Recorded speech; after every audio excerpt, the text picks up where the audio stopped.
we have a new IBF That was a good comeback win for JoJo Diaz. champion. Let's talk about it. I'm tired. So basically, I'm interested to see the cards. It can be somewhere along a 116, 112 for JoJo. Anyway, I'm TstreeT Controversy with FightView360.com. Now I'm happy I can get over to this Richard Comey, Jackson Miranez top rank card. So busy day in boxing. Josh Warrington got knocked out. Castaño's the new WBO champion on his way to fight Charlo. Jackson Miranez and Richard Comey right now as it stands exactly midnight Sunday, February the 14th. Happy Valentine's Day, 2021. We're waiting to see the winner of this fight. I don't rate either of these fighters. JoJo Diaz, former IBF champion at 126 pounds, 30 pounds, excuse me. Sorry, it's late. He came in 3.6 pounds overweight, losing his belt on the scales, losing $100,000 of his reported $500,000 purse. Also, it's reported that he got a cash advance from NTK Global, and he's in some shit involving promotional issues. Excuse me. Well, here's what Chris Mannix has it. 114, 114. Let's see. 3 through 8, where Rakhimov swept it according I have JoJo. Maybe I gotta watch it again. I just sat here. I ain't going nowhere else. I've been here the whole time. Report that Diaz was coming into this fight wanting to get that early knockout, and he fought like. And then hey, that music, shit, they're gonna get me copyrighted. So I'm interested to hear the cards. Now I'm sure this is one of those fights. Either way, they're gonna call it robbery. You know, but what's next for the winner? Will JoJo Diaz stay at 130 pounds? You know, isn't this his second time losing his belt or losing on the scales? I'm confused. It's a little late. Now I'm a little rusty getting back into the mix and the swing of things. I just when I matched JoJo Diaz up against the fighters in the 126 and the 130 pound division, you know, and dare trot into the 135 pound division, he's going to get his shit pushed in. We're about to find out if Rakhimov has come to America and conquered JoJo. See, 130 is Joe a little Martinez weird with the decision. because if Burchell beats Valdez this weekend, after 12 exciting rounds of action inside the ring, take your time out. To the judges' Please like the video, Here subscribe. are the totals. Robert Hoyle, 115, 113 for Diaz. Overruled by both Fernando Villarreal and Zach Young, who scored 114, 114. This bout is a majority draw. Wow. You cool with that? Well, Chris Mannix, well done with your scorecard. Thank you, man. Very much. And neither man really upset with that. JoJo Diaz, I thought, would be a little perturbed, but the look on his face, Sergio tells me, he's fine with it. After everything JoJo Diaz went through, losing his title, struggling on the scale, to escape here with a draw, that's the reason he's not upset right here. But normally a champion would be very upset in a fight. He thought he won and he got a draw. Man, we're about to do a jump cut until they do the motherfucking post-fight interview. So, you know, I can get over to this Richard Comey, Jackson Miranez fight and then get over to some UFC. So, as I was saying about the 130 pound division, by the way, take your time out, like the video, follow me on Twitter at TstreeT4Life, the number 4. What you saying? You saying, bro? Let me turn it up. Of an opportunity here to win a world title, but credit to Joseph Diaz also to winning an ugly fight, winning a fight where he wasn't at his best, wasn't at his strongest, and he. So, not being disrespectful, Russians, not being disrespectful. Are these punch stats a highlight they're showing? They're showing highlights. I mean, you know, for what it was a competitive fight. You know, and it was actually Rakhimov, Hemov, who was fading late, not JoJo, who came on a little bit. The second half of the fight, the first half was pretty much JoJo. The second half was competitive. And I was wondering, you know, if JoJo was like slowing down. You know? I'm interested to see the punch stats. So what I was saying was we got Miguel Bercho versus Oscar Valdez coming up this week, which we're going to be providing full coverage for.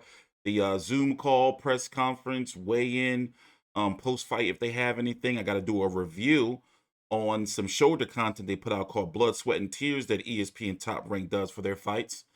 Tank Davis is the W. Oh, by the way, if Berchelt wins, I think Berchelt's going to move up.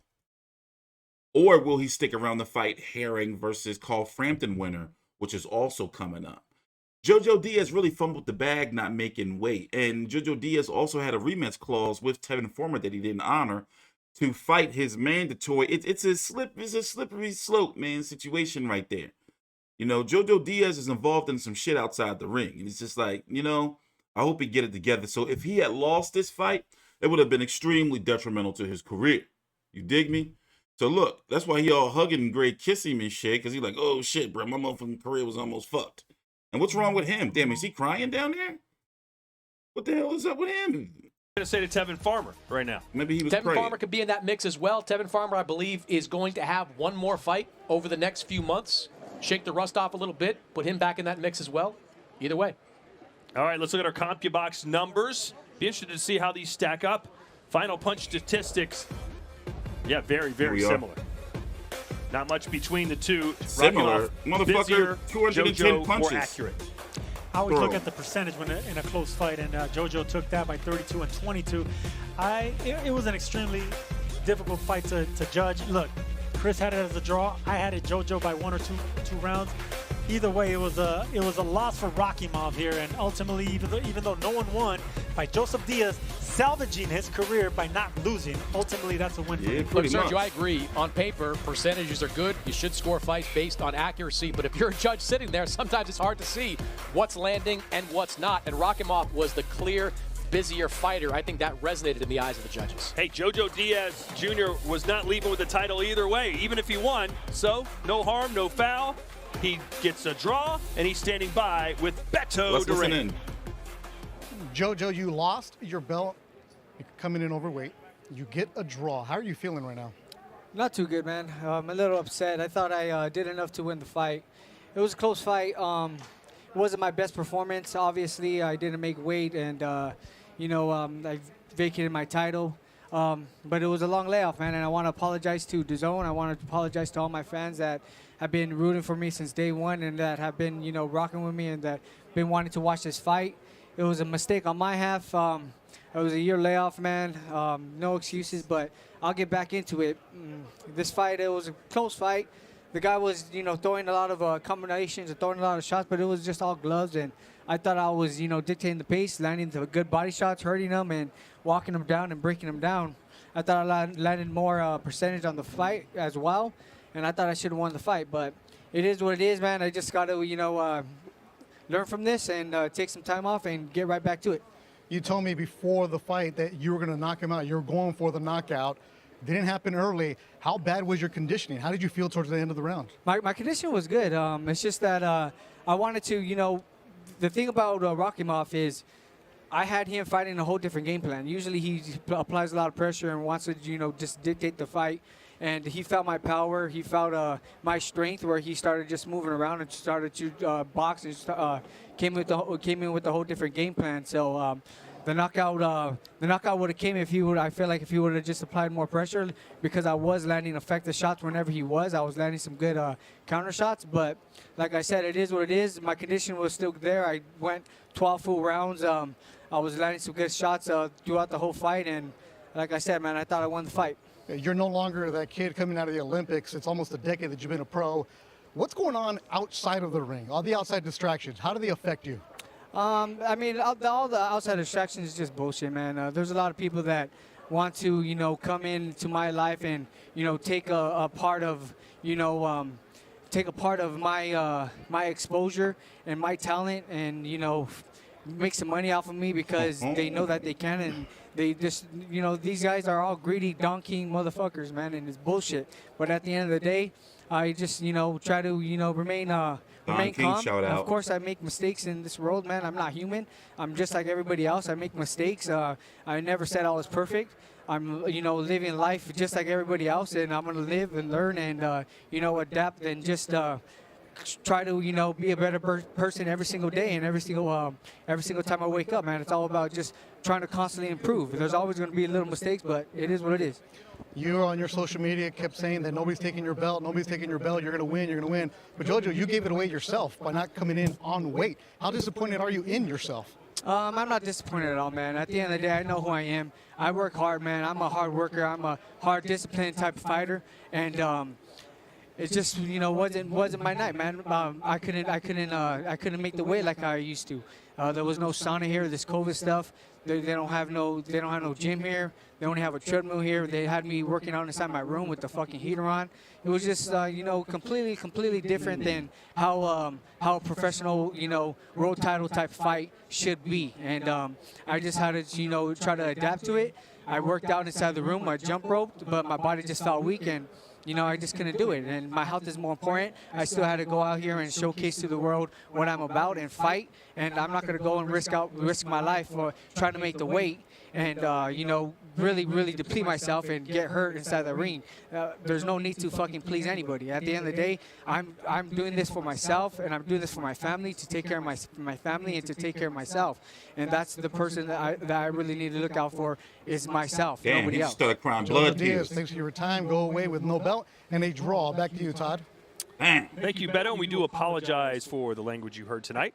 Most of My man just started crying blood tears. All right, JoJo. All right. Your people do make mistakes. And hearing that shit about just the treadmill and the heater, you know, people are going to look at it different ways. Some are going to look at it like the old school way, like, what? We ain't have all this bullshit y'all have now. You know, we used to have day of weigh-ins, motherfucker. Ain't nobody trying to hear that shit. I used to walk around, like, I was watching something with Sugar Ray Leonard and Tommy Hearns, something they did where they did like a sit-down interview, like after the fight, where they was talking about like how they be walking around. You know, the point I'm trying to make is some people are not gonna be trying to hear that shit. You see what I'm saying? And some modern day are gonna be like, yo, this is motherfucking 2021. You just give them a treadmill and a heater. We trying to cut weight during fight week, you know? So, you know, to each his own. But I had him winning the fight. And right now I'm gonna move over to the top ring card because I'm trying to keep up with it. And Lord knows now I'm gonna have to rewind back a whole 3 rounds. I'm TstreeT Controversy. Take your time out and like the video. Please subscribe. We're back full time, covering every single major fight live. Also, my TstreeT Uncut content. You got to deal with it. And UFC. Oh, shit. I'm glad. Look at my man. He gets cleanest. Listen in. Listen in. Let's turn it up. Я думал, что победа на моей стороне. See, we're about to stop. Ну, видимо, немножко не хватило. Будем работать над своими ошибками и идти дальше. I did everything what I supposed to do. I think the victory was on my side. I think I won the fight, but looks like there is a few mistakes, and we need to work on it. It was a big opportunity for you. You put on a show. How do you feel like you did? Это была для тебя это была большая возможность. Как ты сам чувствуешь, как ты выступил? Я думаю, что я показал себя на высшем уровне, все, что я смог. Есть какие-то ошибки. Ну, как говорится, идеального боксера не бывает. Мы сделаем работу над этими ошибками и постараемся в следующий раз в Америке показать другой класс, что мы себя представляем. I think I did everything what is possible for me to do, but looks like there is a few mistakes, and we're going to be working on those mistakes, and I'm going to be working and prepare for the fight where I will be, as he said, there is no ideal boxers, but I'm going to be working on, and I want to get my American fans. Well, I think you gained some fans tonight. It was a draw, but good luck to you. We'll see you soon back in the ring. Back to you, Todd. All right, Betcha. So that's the story from. So is Tevin Farmer going to fight for the vacant belt? By the way, he's talking his shit on social media. And, you know, do you think he can do better? You know, if he didn't have the shit with his eye or whatever the hell was going on in the rematch, if they fight, the IBF title now is officially vacant because, like, it was a draw. It's like it's vacant. It's officially a vacant title. By the way, I wanted to see this fight. I'm going to have to rewatch it in the morning. I had just woke up from my nap. So I'm guessing they'll probably go Kenichi Ogawa, depending. Like, I mean, I don't know. What is the IBF going to do? Are they going to go do with the next two? Since that was a draw, it's going to be interesting. By the way, Zelfa Barrett is up there too. Expect him to probably get a boost in the rankings, even though he got a gift over Kiko Martinez earlier in the fight that I watched. Well, anyway, I'm TstreeT Controversy with FightView360.com. We cover every single major fight live. Over the Top Rank I go. Please subscribe.